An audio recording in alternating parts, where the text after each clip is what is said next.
mesdames et messieurs. Aujourd'hui, nous allons vous présenter le sujet sur les énergies qui nous a été attribué dans le cadre de la compétition scientifique La Goutte d'Or, organisée par l'Institut supérieur des hautes études en développement durable.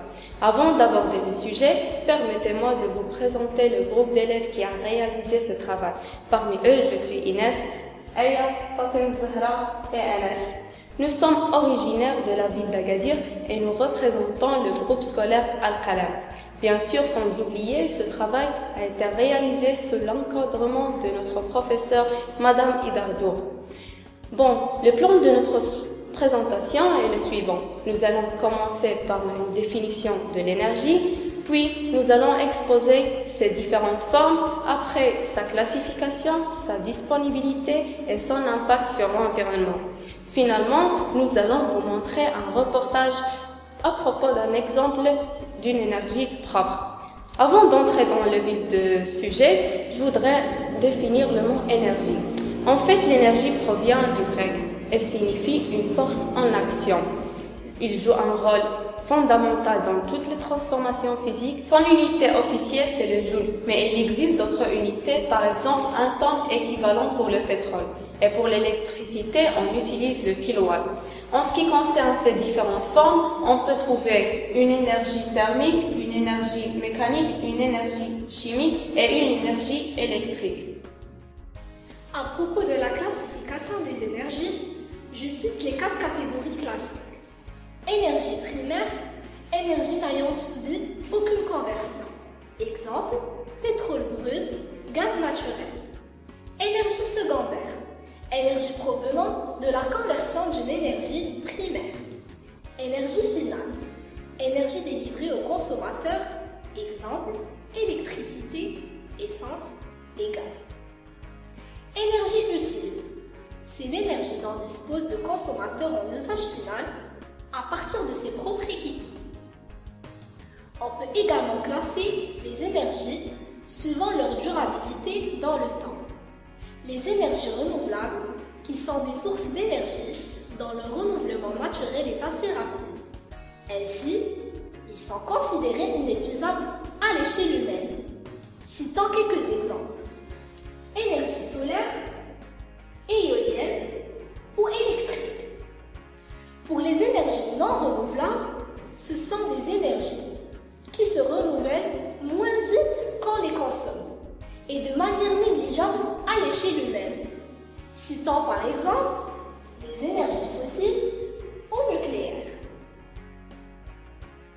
Dans le cadre de la stratégie nationale visant la sécurisation de l'approvisionnement du pays en énergie électrique et la promotion des énergies renouvelables, le Maroc s'est fixé pour objectif d'atteindre 42% de la puissance installée à base d'énergie renouvelable en 2020, soit hydraulique 2000 MW, solaire 2000 MW ainsi que éolien 2000 MW. Les énergies solaires. Le Maroc bénéficie d'un gisement solaire considérable d'une capacité de 20 000 MW avec plus de 3 000 heures d'ensoleillement par an. Le programme intégré d'énergie solaire d'un coût global estimé à 9 milliards de dollars vise l'installation d'une capacité totale de 2 000 MW en puissance solaire connectée au réseau, répartie sur 5 sites d'ici 2020. La mise en place de ces centrales permettra d'économiser 1 million de tonnes équivalent de pétrole et d'éviter l'émission de plus de 3,5 millions de tonnes de dioxyde de carbone par an. Le programme intégré d'énergie solaire est ainsi en phase avec la tendance internationale qui, face à une demande d'énergie décroissante et aux défis du réchauffement climatique, place les énergies renouvelables et particulièrement l'énergie solaire au rang de ses priorités.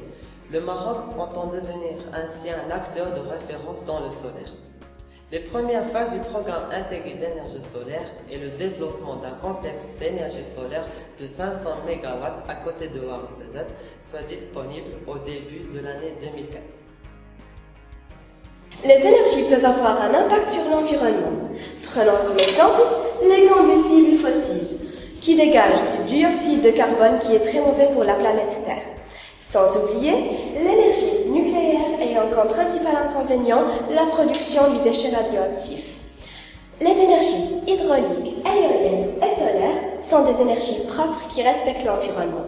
Nous vous invitons alors à découvrir avec nous l'exemple concret de l'utilisation d'une énergie propre en relation avec le développement durable et la protection de l'environnement dans notre région. Reportage.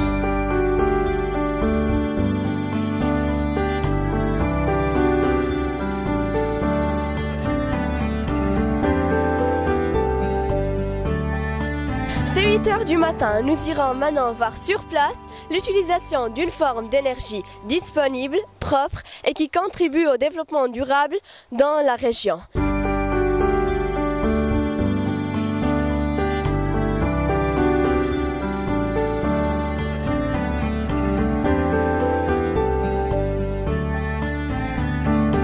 Nous sommes ici au cœur de l'Arganerie, à environ 5 km d'Agadir, au pied du Grand Atlas occidental.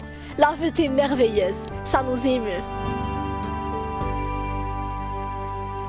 Sur cette colline se situe un projet écotouristique qui a fait son choix. Allons voir sa stratégie en matière d'utilisation d'énergie.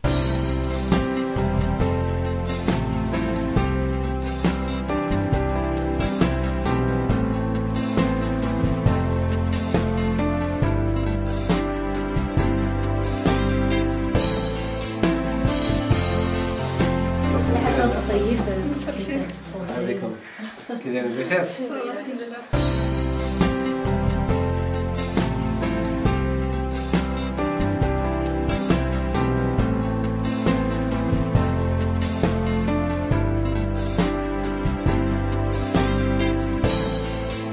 Je vous présente M. Hassan Boutaïb, le propriétaire du projet. C'est un jeune Marocain ambitieux et amoureux de son pays. Bonjour, M. Hassan. مرحبا بكم.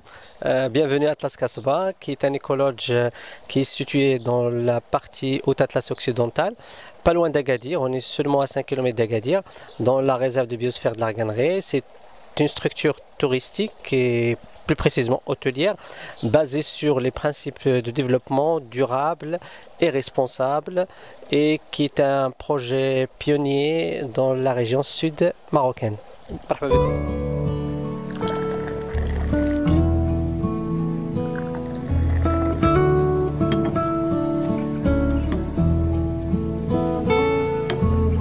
Opté pour quel type d'énergie et pourquoi ce choix?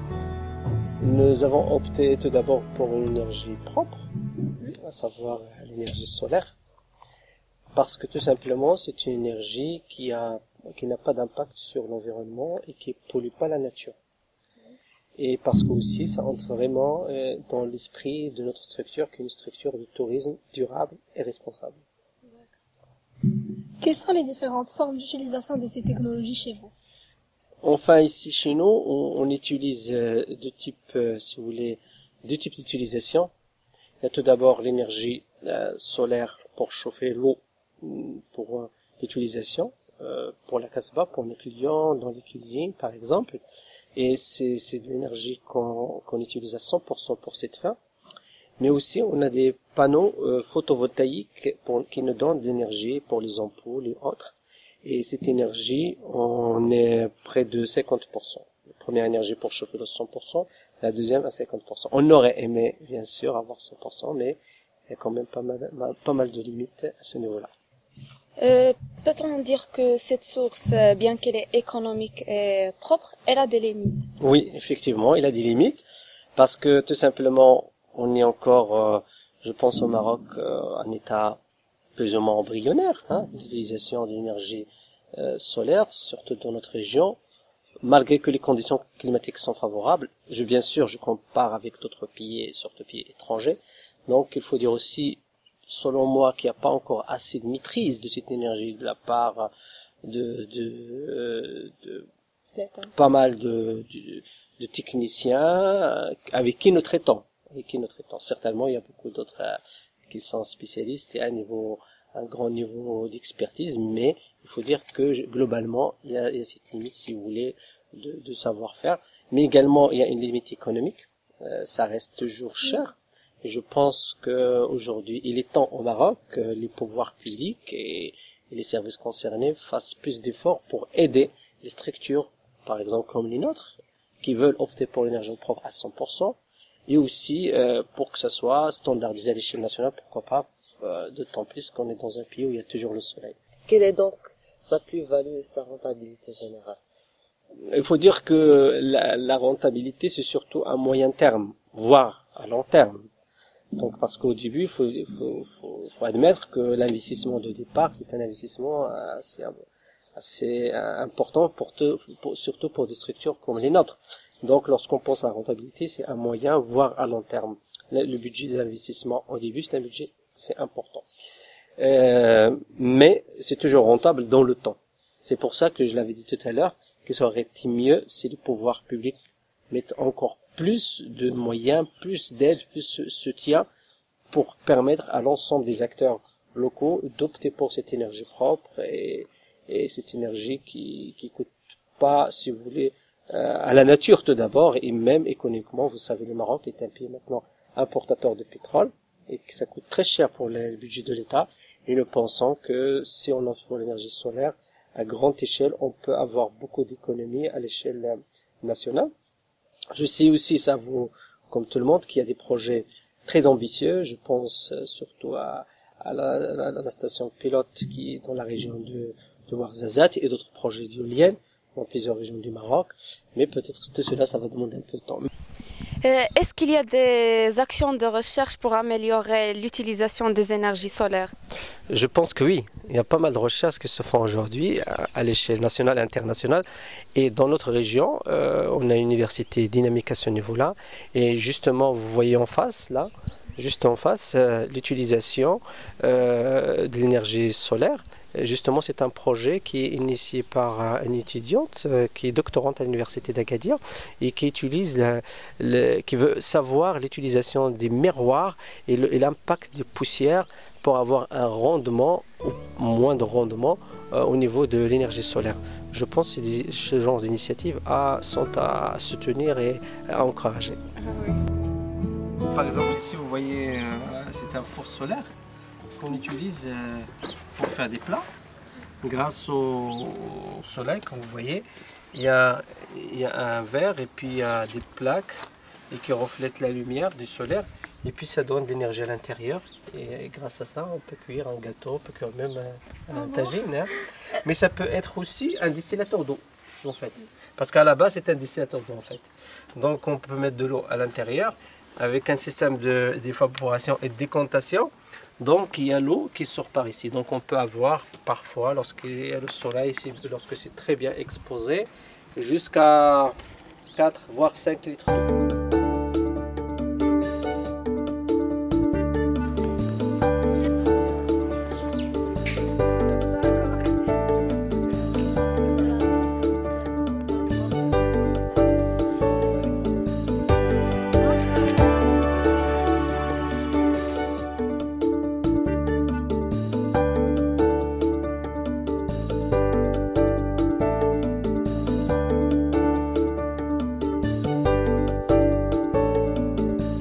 L'énergie solaire est non polluante, économique, disponible, renouvelable et aisément transformable, n'émettant pas de gaz à effet de serre. Elle contribue directement à la protection de l'environnement et au bien-être de l'être humain. Elle nous réchauffe en hiver et nous bronze en été. Notre pays dispose d'une grande richesse en matière d'énergie propre et renouvelable. Pour améliorer leur utilisation, des recherches scientifiques sont en cours.